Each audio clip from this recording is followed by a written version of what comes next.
सुबह का समय था। आईपीएस अंकिता शर्मा अपने भाई की बुलेट बाइक पर बैठकर अपनी बचपन की दोस्त की शादी में जा रही थी। ना कोई सरकारी गाड़ी, ना कोई सिक्योरिटी गार्ड और ना ही कोई वर्दी। वो बिल्कुल एक आम लड़की की तरह लग रही थी। उम्र करीब 30 साल, चेहरे पर सादगी, लेकिन आंखों में एक अलग ही चमक थी। देखने वाले को रत्ती भर भी शक नहीं हो सकता था कि यह लड़की जिले की पुलिस कप्तान है। जैसे ही अंकिता हाईवे के पास पहुंची, आगे पुलिस की बैरिकेडिंग लगी हुई थी। कुछ पुलिस वाले वहां गाड़ियां रोककर चेकिंग के नाम पर लोगों को परेशान कर रहे थे। वहां सबसे आगे खड़ा था इंस्पेक्टर भैरव सिंह। वर्दी की अकड़ और चेहरे पर घमंड साफ दिख रहा था। भैरव सिंह का रिकॉर्ड बहुत खराब था। वो आए दिन लोगों से पैसे वसूलता था और फर्जी चालान काटता था। उसकी पहुंच ऊपर तक थी, इसलिए उसका कोई कुछ बिगाड़ नहीं पाता था। लेकिन आज वो जिस लड़की को रोकने जा रहा था, उसे सपने में भी अंदाजा नहीं था कि यह उसकी जिंदगी की सबसे बड़ी गलती होने वाली है। अंकिता को बाइक पर आता देख भैरव सिंह ने हाथ देकर उसे रुकने का इशारा किया। उसकी आवाज में बहुत रौब था। उसने चिल्लाकर कहा, ए लड़की, बाइक साइड में लगा। अंकिता ने बिना कुछ बोले बाइक किनारे लगा दी। भैरव सिंह अकड़ते हुए पास आया और पूछा, कहां जा रही है तू? अंकिता ने बड़े प्यार से जवाब दिया, जी, मैं अपनी दोस्त की शादी में जा रही हूं। भैरव सिंह ने उसे ऊपर से नीचे तक घूरा और ताना मारते हुए बोला, अच्छा, मैडम दावत खाने जा रही हैं, लेकिन तेरा हेलमेट कहाँ है? क्या हेलमेट तेरे पिताजी पहनाने आएंगे? और बाइक भी बड़ी हवा में चला रही थी। तेरी शक्ल देखकर मेरा चालान काटने का मन तो नहीं कर रहा, पर क्या करें, ड्यूटी तो ड्यूटी है, चालान तो कटेगा। यह कहकर उसने अपनी चालान वाली किताब निकाल ली। अंकिता समझ गई कि इसका मकसद चालान काटना नहीं, बल्कि पैसे ऐंठना और बदतमीजी करना है। उन्होंने शांति से कहा, सर, मैंने कोई नियम नहीं तोड़ा है, आप मुझे जाने दीजिए। यह सुनकर इंस्पेक्टर भड़क गया। बोला, ओ मैडम, हमें कानून मत सिखा। पुलिस हम हैं, तुम नहीं। हमें सब पता है क्या नियम है। अंकिता चुपचाप उसे देखती रही। उनकी यह चुप्पी भैरव सिंह को चुभ गई। उसने गुस्से में आवाज ऊंची की, तू ऐसे नहीं मानेगी, तुझे पुलिस का डंडा ही समझाएगा। और अगले ही पल इंस्पेक्टर भैरव सिंह ने आप देखा न था, अंकिता के गाल पर एक जोरदार थप्पड़ जड़ दिया और गुर्रा कर बोला, बहुत सवाल पूछती है, पुलिस जो कहे वो चुपचाप सुनना चाहिए। थप्पड़ इतना तेज था कि अंकिता का सिर हिल गया, लेकिन उन्होंने खुद को संभाला। उनकी आंखों में अब आंसू नहीं, बल्कि गुस्सा था। भैरव सिंह जोर से हंसा और अपने सिपाहियों से बोला, देख रहे हो, अभी भी इसकी अकड़ बाकी है। लगता है इसे अच्छे से सबक सिखाना पड़ेगा। तभी एक सिपाही आगे आया और बोला, साहब, इसे थाने ले चलते हैं, वहीं इसकी सारी हेकड़ी निकालेंगे। इंस्पेक्टर ने कहा, हाँ, इसे जीप में डालो, थाने में ही इसे समझ आएगा कि पुलिस से कैसे बात करते हैं। दो सिपाहियों ने अंकिता का हाथ पकड़कर खींचने की कोशिश की। अंकिता ने झटके से अपना हाथ छुड़ाया और सख्त आवाज में बोली, खबरदार जो मुझे हाथ लगाया। उनकी आवाज में इतनी ताकत थी कि सिपाही एक पल के लिए डर गए, लेकिन भैरव सिंह का पारा और चढ़ गया। उसने चिल्लाकर कहा, इसका घमंड तोड़ो, घसीट कर ले चलो इसे। एक सिपाही ने बेरहमी से अंकिता के बाल पकड़े और उन्हें घसीटने लगा। अंकिता को दर्द हो रहा था, लेकिन उन्होंने अभी भी अपनी पहचान नहीं बताई। वो देखना चाहती थीं कि ये वर्दी वाले गुंडे किस हद तक गिर सकते हैं। तभी दूसरे सिपाही ने उनकी बुलेट बाइक पर जोर से लात मारी और, बड़ी आई थी हीरोइन बनने, अब तेरा खेल खत्म। अंकिता अब समझ चुकी थी कि यह पूरा थाना ही सड़ा हुआ है। भैरव सिंह ने गुस्से में कहा, बहुत देखी हैं तेरे जैसी पापा की परियां, दिन में 50 आती हैं। तू पुलिस से भिड़ेगी? अभी तेरी औकात दिखाता हूं, ले चलो इसे थाने। अंकिता अब भी चुप थी। वो चाहती तो अभी सबको सस्पेंड कर सकती थी, लेकिन वो सबूत इकट्ठा करना चाहती थी। उन्हें जबरदस्ती पुलिस जीप में बैठाकर थाने ले जाया गया। पूरे रास्ते सिपाही उन पर भद्दे कमेंट्स करते रहे। थाने पहुंचते ही इंस्पेक्टर भैरव सिंह ने कुर्सी पर बैठते हुए चिल्लाया, अरे कोई चाय समोसे लाओ भाई, आज एक स्पेशल केस आया है। फिर उसने अपने एक जूनियर सिपाही को बुलाया और धीरे से कान में कहा, सुन, इस लड़की पर कोई भी फर्जी केस बना दे, चोरी, लूट या ड्रग का, जो भी ठीक लगे। बस इसे जेल में डालना है ताकि इसकी अक्ल ठिकाने आए।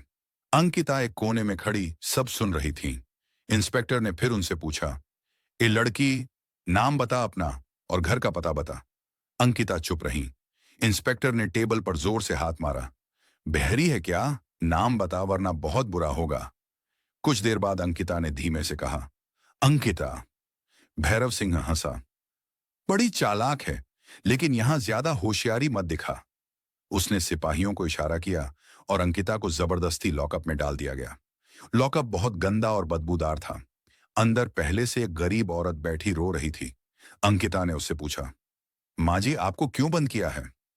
वो औरत रोते हुए बोली, बेटी, मैं सब्जी बेचती हूं। ये इंस्पेक्टर रोज मुफ्त में सब्जी मांगता था। आज मना किया तो मुझ पर चोरी का इल्जाम लगाकर अंदर कर दिया।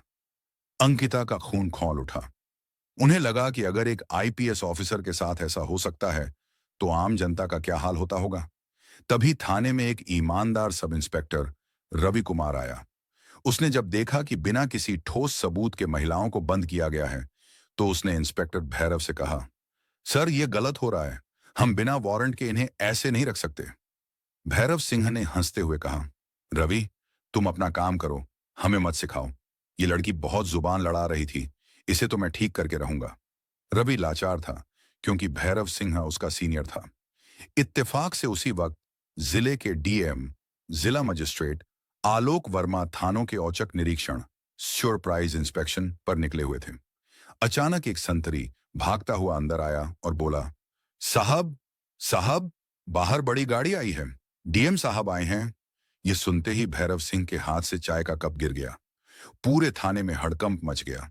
तभी डीएम आलोक वर्मा ने थाने में कदम रखा। उनकी नजर सीधी लॉकअप की तरफ गई। उन्होंने इंस्पेक्टर से कड़क आवाज में पूछा, इंस्पेक्टर साहब, ये क्या हो रहा है? रजिस्टर कहाँ है? भैरव सिंह पसीना पोंछते हुए बोला, सर, कुछ नहीं, बस एक मामूली केस है। एक लड़की हंगामा कर रही थी। तभी डीएम की नजर लॉकअप के अंदर खड़ी अंकिता पर पड़ी। उन्हें देखते ही डीएम साहब चौंक गए। वो अंकिता को पहचानते थे। डीएम ने तुरंत कहा, अरे मैडम, आप यहां इस हाल में? भैरव सिंह और बाकी पुलिस वाले यह देखकर हैरान रह गए कि डीएम साहब उस कैदी लड़की से इतने आदर से बात क्यों कर रहे हैं। डीएम ने टेबल पर पड़ी फाइल उठाई जिसमें अंकिता पर चोरी और ठगी का केस लिखा था। डीएम आलोक गुस्से से लाल हो गए। उन्होंने फाइल भैरव सिंह के मुंह पर दे मारी और चिल्लाए, शर्म आती है तुम्हें? इस महिला पर 420 का केस लगाया है। तुम्हें पता भी है ये कौन है? भैरव सिंह की बोलती बंद हो गई। डीएम ने दहाड़ते हुए कहा, ये इस जिले की नई आईपीएस ऑफिसर अंकिता शर्मा हैं। अभी कल ही इनकी ज्वाइनिंग हुई है। ये सुनते ही थाने में जैसे सांप सूंघ गया हो। इंस्पेक्टर भैरव सिंह के पैरों तले जमीन खिसक गई। उसके चेहरे का रंग उड़ गया। जिस लड़की को उसने थप्पड़ मारा, बाल खींचे, वो उसकी बॉस निकली। अंकिता को तुरंत लॉकअप से बाहर निकाला गया। अब अंकिता का रूप बदल चुका था। उनकी आंखों में वो आग थी जो सब जला सकती थी। उन्होंने शांत लेकिन बेहद सख्त आवाज में कहा, इंस्पेक्टर भैरव सिंह, तुमने वर्दी की गरिमा को मिट्टी में मिला दिया। तुमने मुझ पर हाथ उठाया, फर्जी केस बनाया और उस गरीब सब्जी वाली को भी नहीं छोड़ा। भैरव सिंह कांपते हुए उनके पैरों में गिर पड़ा। मैडम, मैडम, मुझे माफ कर दीजिए। मुझे नहीं पता था। मुझसे पाप हो गया। अंकिता ने पैर पीछे खींच लिए और बोली, पाप का प्रायश्चित जेल में होता है। अंकिता ने डीएम की तरफ देखा और कहा, सर, मुझे इस थाने के पूरे स्टाफ की जांच चाहिए। तभी डरा हुआ सिपाही बोला, मैडम, हम तो सिर्फ हुक्म मान रहे थे। इसमें हमारे बड़े साहब एसएसपी सर का भी हिस्सा होता है। वो भी मिले हुए हैं। यह सुनते ही मामला और गंभीर हो गया। डीएम साहब ने तुरंत एक्शन लिया। इंस्पेक्टर भैरव सिंह को उसी वक्त सस्पेंड करके गिरफ्तार कर लिया गया। अंकिता ने एसएसपी के खिलाफ भी सबूत इकट्ठे किए और सरकार को रिपोर्ट भेज दी। शाम तक एसएसपी को भी पद से हटा दिया गया और उनके खिलाफ जांच बैठा दी गई। उस दिन के बाद जिले के हर पुलिस वाले को सबक मिल गया कि वर्दी जनता की सेवा के लिए है, दादागिरी के लिए नहीं। आईपीएस अंकिता शर्मा ने साबित कर दिया कि असली ताकत डंडे में नहीं, सच्चाई में होती है। दोस्तों, अगर इरादे नेक हों तो अकेले इंसान भी पूरे सिस्टम को हिला सकता है।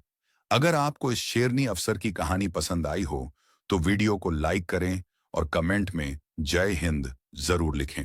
धन्यवाद।